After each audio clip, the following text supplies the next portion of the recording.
Assalamualaikum warahmatullahi wabarakatuh. Yang jawab salam saya doakan umurnya panjang, amin. Rezekinya lancar. Yang punya utang cepat lunas. Yang besar aminnya, banyak utangnya. Bismillahirrahmanirrahim. Alhamdulillahilladzi khalaqal insana fi ahsani taqwim. Wassalatu wassalamu ala asyrafil anbiya'i wal mursalin. Sayyidina wa maulana Muhammadin wa ala alihi wa ashabihi ajma'in, amma ba'd. Jamaah tarwih yang dimuliakan oleh Allah Subhanahu wa ta'ala, pada malam kedua bulan suci Ramadan ini, saya ingin mengutip satu ayat di dalam Al-Quran, tepatnya pada surah Al-A'raf ayat 179. Al-A'raf 179, di mana Allah Subhanahu wa ta'ala berfirman, walaqad zara'na li jahannama katsiran minal jinni wal ins lahum qulubun la yafqahuna biha walahum a'yunun la yubsiruna biha walahum adhanun la yasma'una biha ulaika kal an'am bal hum adall ulaika humul ghafilun. Artinya, sungguh penduduk neraka jahanam itu banyak diisi oleh bangsa jin dan bangsa manusia. Na'udzubillah min dzalik. Apa penyebabnya manusia banyak memasuki neraka jahanam? Lahum qulubun la yafqahuna biha. Mereka memiliki hati, kolbun, tetapi mereka tidak mempergunakan hatinya untuk memahami ajaran agama Islam itu sendiri. Yang kedua, mereka memiliki mata, tetapi mereka tidak mempergunakan pandangannya untuk menyaksikan kemahabesaran Allah Subhanahu wa ta'ala. Yang ketiga, mereka memiliki telinga, tetapi mereka tidak mempergunakan telinganya untuk mendengarkan nasihat, ceramah, kajian-kajian yang manfaatnya sangat luar biasa. Nah, jamaah yang dimuliakan oleh Allah Subhanahu wa ta'ala, momentum bulan suci Ramadan ini kita patut bersyukur kepada Allah Subhanahu wa ta'ala, karena masih diberikan kesempatan untuk berjumpa dengan bulan suci Ramadan.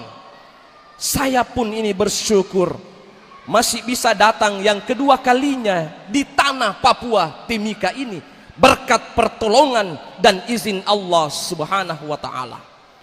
Tapi ingat jamaah yang dimuliakan oleh Allah, ada hadis Nabi sallallahu alaihi wasallam, atakum Ramadan syahrum mubarak faradallahu alaikum siyamahu. Nabi menyampaikan satu sabdanya kepada sahabat-sahabatnya, telah datang kepada kalian bulan suci Ramadan, bulan yang penuh berkah, bulan yang penuh petunjuk Allah, hidayah Allah. Faradallahu alaikum siyamahu, Allah mewajibkan kepada kalian puasa Ramadan. Jamaah, kurang semangat. Orang yang berpuasa Ramadan itu terbagi tiga. Mari kita koreksi diri kita, kita masuk di puasa yang mana, di golongan yang mana. Jangan sampai kita masuk kategori yang disampaikan oleh Rasulullah sallallahu alaihi wasallam, rubba shaimin laisa lahu min siyamihi illa al-ju'i wal atash. Betapa banyak orang-orang yang melakukan puasa Ramadan, tapi tidak ada yang dia dapatkan kecuali lapar dan haus. Tidak ada pahala di hadapan Allah Subhanahu wa ta'ala. Golongan yang pertama adalah puasanya orang awam. As-saumu lugatan, puasa menurut bahasa al-imsak, menahan. Al-imsaku minal akli wasyarabi wal jima' min tulu'il fajri ila ghurubis syams. Itu definisinya secara agama. Menahan makan, minum dan berhubungan suami istri dari mulai terbitnya fajar sampai tenggelamnya matahari. Itu puasanya orang awam. Tapi puasa yang kedua adalah puasanya orang khusus.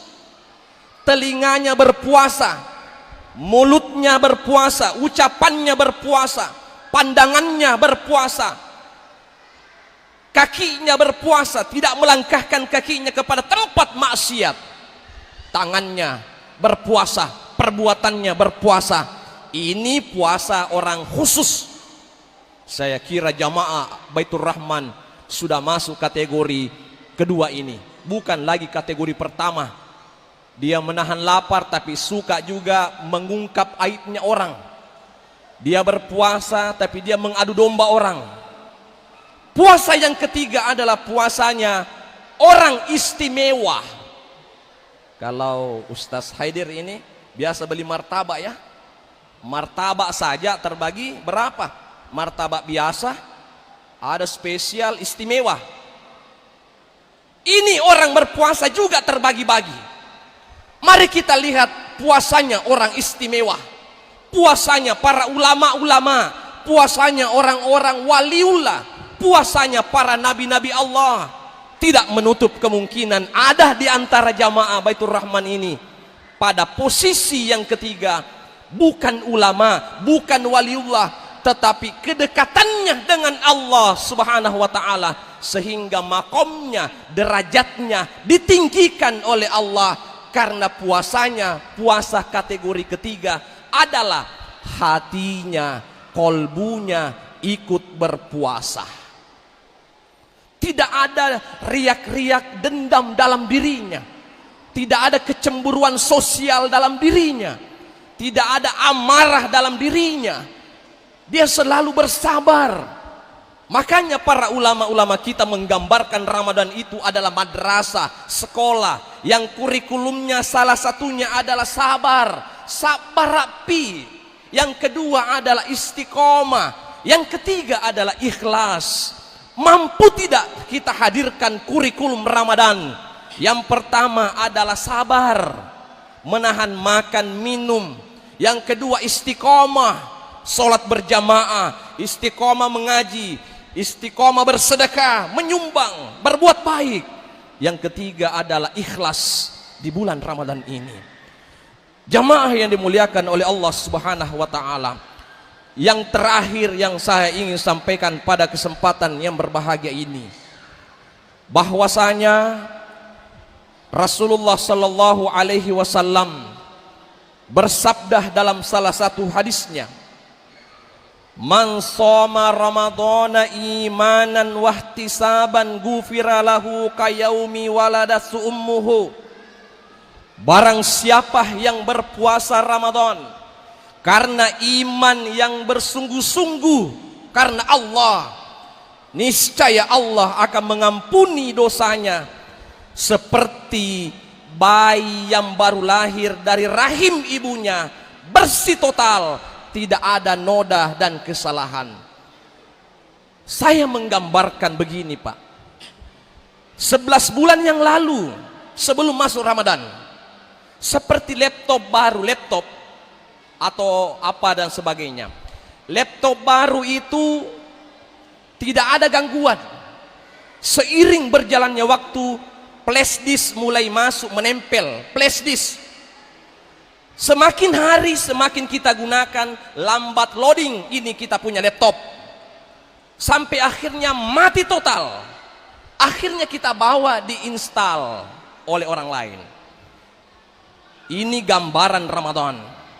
Boleh jadi 11 bulan yang lalu Pak, kita banyak dosa dengan orang tua kita. Kita banyak dosa dengan tetangga-tetangga kita. Kita banyak dosa dengan istri kita, suami kita. Kita banyak dosa dengan orang-orang lain, keluarga kita, kerabat-kerabat kita.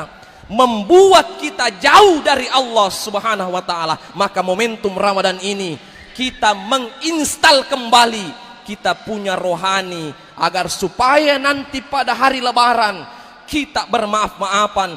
Allah akan hapus semua dosa-dosa kita seperti bayi yang baru lahir dari perut ibunya. Sebagai penutup, sebelum saya akhiri Bapak semua, saya punya cerita. Ada ustadz ambil iktibar pembelajaran. Ada ustadz dipanggil buka puasa bersama oleh orang kaya, rumahnya bertingkat 4. Ustadz ini dipanggil buka puasa. Setelah buka puasa, di meja istimewa hanya bertiga, istri dan suaminya dan ustadz. Suaminya ini ke toilet. Setelah buka, dia mau berwudu karena sholat berjamaah di rumahnya. Istrinya ini ke dapur. Pak ustadz ini tinggal sendiri kan setelah makan. Setelah itu, setelah selesai sholat maghrib dia pulang. Pak ustadz pulang.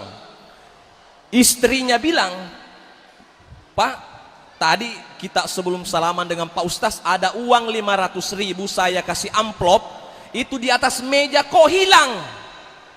Ustadz yang curi, ustadz yang ambil. Itu kata istrinya. Dia tanya suaminya. Singkat cerita, berbulan-bulan lamanya tidak pernah komunikasi dengan ustadznya karena marah dengan ustadznya.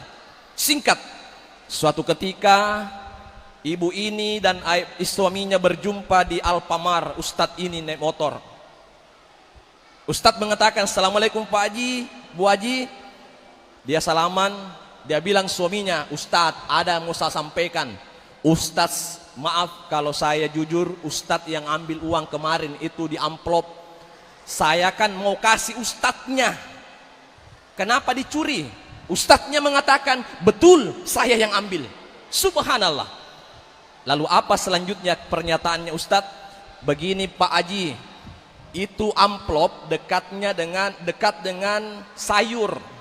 Saya khawatir tumpah sayurnya, kecapnya, lomboknya. Saya masukkan itu amplop di dalam Al-Quran di samping televisinya Pak Haji.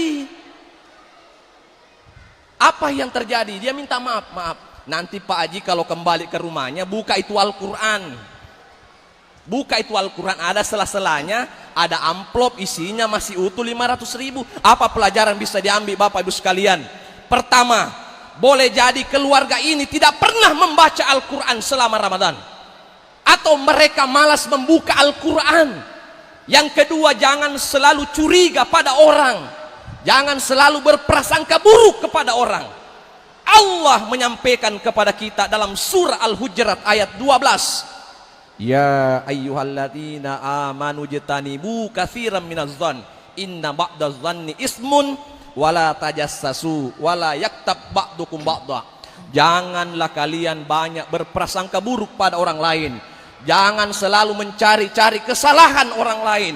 Jangan selalu menghina orang lain, karena ini adalah perintah Allah Subhanahu wa taala. Bapak Ibu sekalian, maaf seribu maaf. Ada catatan menarik dari seorang kiai. Kalau antum semua ingin membuka Al-Quran pada saat itu, segera buka Al-Quran. Boleh jadi Allah ingin bicara dengan kita, Allah ingin komunikasi dengan kita. Tapi na'udzubillah, kalau kita malas membuka Al-Quran, Allah sibukkan kita dengan pekerjaan. Allah akan jauhkan kita dengan Al-Quran, karena Allah tidak mau bicara dengan kita. Itu tandanya Allah benci dengan kita. Mudah-mudahan ada manfaatnya. Wallahul musta'an walaihi tiklan. Assalamualaikum warahmatullahi wabarakatuh.